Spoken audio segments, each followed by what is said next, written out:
seperti fenomena gunung es tadi disampaikan gitu ya, yang mungkin akan banyak selanjutnya keluhan-keluhan yang mungkin juga ada dari pelosok-pelosok daerah ya, akan banyak laporan-laporan tidak hanya soal pelecehan, tidak hanya masalah-masalah etik disiplin kedokteran, tapi mungkin juga masalah yang lain, termasuk juga malpraktek yang mungkin terjadi ya di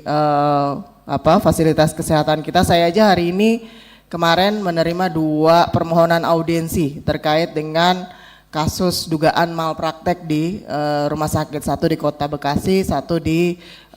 Karawang ya, yang ada kecelakaan kerja dan diduga ada praktek yang tidak sesuai ya dengan praktek kedokteran yang ada sehingga menyebabkan pasien meninggal dunia ya. Nah, ini saya kira sepakat alur bagaimana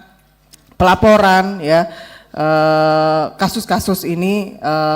harus jelas gitu ya, seperti apa, walaupun sekarang kan ada tahapannya gitu ya, dengan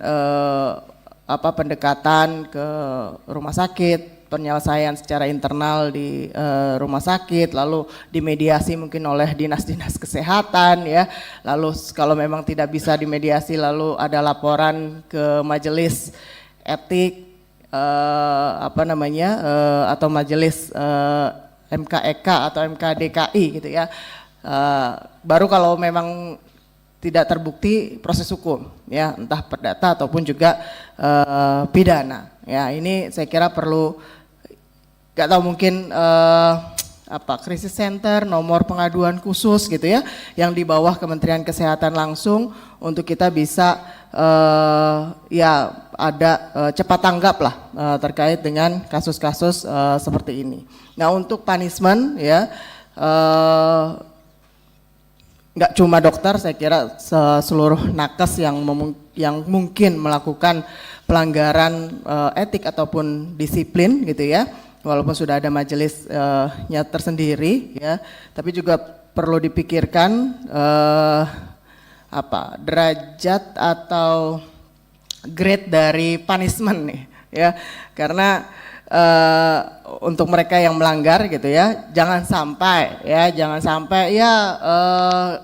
STR-nya dicabut gitu kan, STR-nya dicabut, tidak boleh lagi mungkin berpraktek ke depannya gitu ya. Tapi juga jangan sampai nih ya, mereka justru nanti melakukan praktek-praktek secara ilegal ya, karena mereka punya ilmunya, khususnya yang sudah menjadi dokter-dokter spesialis ya, karena sudah punya ilmu, di tengah lagi tadi kondisi-kondisi di mana kita ya sangat kekurangan dokter-dokter spesialis. Ya, di satu sisi kita sayangkan ya terjadinya pelanggaran-pelanggaran disiplin maupun juga etik, tapi di sisi lain kita juga ada kondisi-kondisi seperti itu. Jadi saya minta ya evaluasinya lah. Saya nggak paham bagaimana derajat punishment yang diterapkan selama ini ya di majelis kehormatan etik ataupun disiplin nakes yang hari ini berjalan.